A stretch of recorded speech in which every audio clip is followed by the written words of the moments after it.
जमुना एक बड़ी मेहनती और दरियादिल औरत थी। वो बहुत स्वादिष्ट कुल्फी बनाकर सुल्तानपुर में बेचती थी। कुल्फी बेचकर ही वो अपना पेट पालती थी। बच्चे उसकी कुल्फी को बहुत पसंद करते थे। कुल्फी ले लो, कुल्फी, कुल्फी ले लो। एक कुल्फी कितने की दी? 5 रुपया बेटा। मेरे पास तो 1 ही रुपया है। ठीक है, 1 रुपया ही दे दो। ये लो कुल्फी। जमुना की दरियादिली देख उसकी सहेली थोड़ी परेशान हो जाती थी। जमुना, अगर तुम इतने सस्ते में कुल्फी बेचोगी तो तुम्हें बहुत घाटा होगा। तुम अपना घर कैसे चलाओगी? मुझे तो बस इन बच्चों को ये कुल्फी खाता देख ही खुशी होती है। जमुना को एक दिन सड़क पर गर्मी से परेशान एक कुत्ता मिला। जमुना ने उसे भी एक कुल्फी खिलाई। अब वो कुत्ता जमुना के साथ ही रहने लगा। जमुना कुल्फी बेचने जाती तो वो भी उसके पीछे पीछे गली गली में जाता था। जमुना की स्वादिष्ट कुल्फी धीरे धीरे पूरे सुल्तानपुर में प्रसिद्ध हो गई। सब बच्चे अब सिर्फ उसी से कुल्फी खरीदकर खाते थे। बच्चे उसे प्यार से जमुना मासी बुलाने लगे। जमुना मासी आ गई। पहले मुझे नहीं, पहले मुझे दे दो। अरे एक एक करके आओ बच्चों, सबको कुल्फी दूंगी। आज बहुत सारी कुल्फी बनाकर लाई हूँ।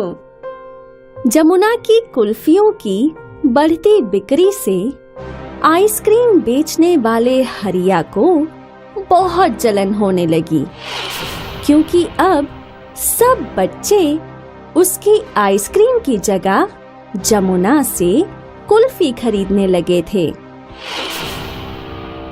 हरिया ने अपनी आइसक्रीम की बिक्री बढ़ाने का एक तरीका निकाला। अरे जमुना बहन, कब तक गली गली सर पर ये बोझा रखकर घूमोगी? एक काम करो, अपनी सारी कुल्फी मुझे बेच दिया करो। नहीं हरिया, मुझे खुद बच्चों को कुल्फी बेचना अच्छा लगता है। तुम्हारी मर्जी, मैंने तो सोचा था कि तुम्हारा काम आसान कर दूं।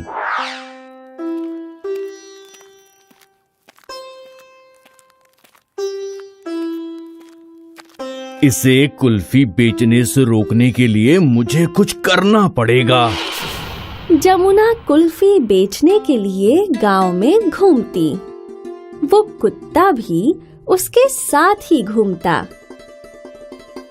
जमुना एक गली से गुजरते हुए कुल्फी की आवाज लगाती है। तभी हरिया साइकिल पर जमुना का पीछा करता है।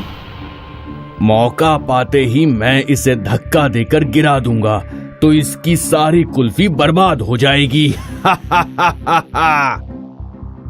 हरिया जमुना को धक्का देने के लिए जैसे ही नजदीक आता है, वो कुत्ता उसे देख लेता है और उसकी साइकिल पर लपककर उल्टा उसे ही गिरा देता है। हे भगवान, ये कुत्ते मेरा पाँव छोड़ दे। छोड़ छोड़ छोड़ छोड़, बचाओ रे, अरे बाप रे, छोड़ छोड़, बचाओ बचाओ।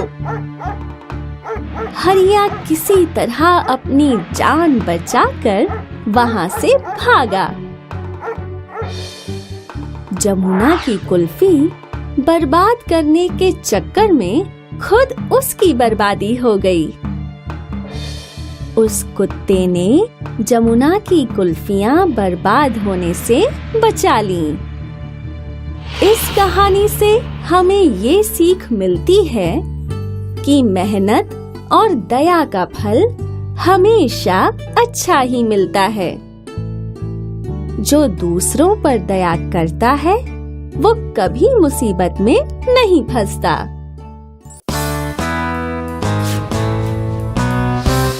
ये कहानी है विमला आइसक्रीम वाली की। विमला अपनी आइसक्रीम के लिए मशहूर थी। मुझे ऑरेंज फ्लेवर चाहिए और मुझे लेमन और मुझे तो स्ट्रॉबेरी फ्लेवर चाहिए। हाँ, सबको दे रही हूँ। विमला के हाथ में हमेशा एक घंटी हुआ करती थी। जैसे ही वो घंटी बजाती, गली मोहल्ले के सारे बच्चे उसके पास भागे चले आते। इस शहर में एक आइसक्रीम की दुकान भी थी, लेकिन कोई बच्चा वहाँ नजर नहीं आता था। न जाने इस विमला ने बच्चों पर क्या जादू किया है, हमारी आइसक्रीम कोई खाता ही नहीं है। तभी विमला वहाँ से गुजर रही थी। अरे ओ विमला, बोलिए। ऐसा क्या खास है तेरी आइसक्रीम में? वो भला मैं आपको क्यों बताऊं? अच्छा छोड़, एक आइसक्रीम ही दे दे। आपके पास इतनी सारी आइसक्रीम है, वही खाइए। आइसक्रीम की दुकान वाला हक्का बक्का रह गया और विमला वहाँ से चली गई। अब दुकानदार सोच में पड़ गया कि कैसे वो विमला का कांटा निकाले। कोई तो रास्ता होगा इस विमला की बच्ची से निपटने का। अगले दिन फिर विमला ने रोज की तरह आइसक्रीम बना ली और आइसक्रीम बेचने निकल पड़ी। विमला की घंटी सुन सारे बच्चे उसी की ओर खींच कर चले आए। विमला ने एक एक करके सारे बच्चों को आइसक्रीम दी। आज विमला का व्यापार अच्छा चल रहा था। लगता है आज दोपहर तक सब आइसक्रीम खत्म हो जाएगी। और वैसा ही हुआ। विमला ने भरी दोपहर में अपनी आखिरी आइसक्रीम बेची और अब वो खाली डिब्बा लेकर आइसक्रीम की दुकान के बाहर से गुजर रही थी। देखो, मेरी तो सारी आइसक्रीम बिक गई और मेरी सारी पड़ी पड़ी सड़ रही है। अब तुझे क्या पता कितना नुकसान होता है मुझे। काश मेरे पास भी कोई तेरी तरह होता जो घूम घूम कर आइसक्रीम बेचता। और तभी दुकानदार को एक युक्ति सूझी। सुन विमला, इसमें तेरा भी मुनाफा है और मेरा भी। वो कैसे? ये मेरी आइसक्रीम तू गांव भर में घूम घूम के बेच दे, मैं तुझे आधे पैसे दूंगा। कम से कम मेरा नुकसान तो नहीं होगा। विमला ने थोड़ा सोचा। वैसे सौदा बुरा नहीं है, लेकिन छोड़, ये ले। दुकानदार ने विमला को डिब्बे में अपनी आइसक्रीम भरना शुरू कर दिया और फिर विमला निकल पड़ी आइसक्रीम बेचने। और हमेशा की तरह बच्चों ने विमला से आइसक्रीम खरीदना शुरू कर दिया। शाम तक विमला ने सारी आइसक्रीम बेचती थी। ये लो भाई, आज की कमाई। अरे वाह वाह, कितने दिनों से ये आइसक्रीम मेरी दुकान में पड़ी थी, तूने तो एक ही दिन में सारी आइसक्रीम बेच दी। ये ले तेरा हिस्सा। विमला को अच्छे खासे पैसे मिले और ये देख वो बहुत खुश थी। विमला अपने घर गई और आज वो खुशी से नाच रही थी। कुछ देर बाद उसके दरवाजे पे जोर जोर से ठक ठक होने लगी। विमला, दरवाजा खोलो, दरवाजा खोलो। आई। विमला ने दरवाजा खोला और देखा कि बहुत सारे गांव वाले हाथों में लाठी लिए खड़े थे। अब्बा, क्या बात है? तुम हमारे बच्चों की जिंदगी के साथ खेल रही हो। तुमने उन्हें कीड़े वाली आइसक्रीम खिलाई। नहीं, मैं भला ऐसा क्यों करूँगी? तो क्या हम झूठ बोल रहे हैं? ये देखो, ये तुम्हारी ही आइसक्रीम है ना? विमला ने वो आइसक्रीम देखी और उसे याद आया कि वो तो आइसक्रीम की दुकान वाली आइसक्रीम थी। वो तुमसे ऐसी उम्मीद नहीं थी। तुम हमारे बच्चों की जान के साथ खेल रही हो। कल से गांव में तुम्हारी आइसक्रीम कोई भी नहीं खरीदेगा। सरपंच गुस्सा होकर वहाँ से चला गया और साथ ही सारे गांव वाले। फिर विमला वहीं बैठकर रोने लगी। कितनी बड़ी बेवकूफ हूँ मैं। कम से कम आइसक्रीम बेचने से पहले उसे देख तो लेती। लालच ने मुझे अंधा बना दिया था। बेवकूफ हूँ मैं। विमला को अपने लालच पर पछतावा हो रहा था, लेकिन बाद पछताए क्या हो जब चिड़िया चुग गई खेत। इसीलिए बच्चों कहते हैं लालच बुरी बला है।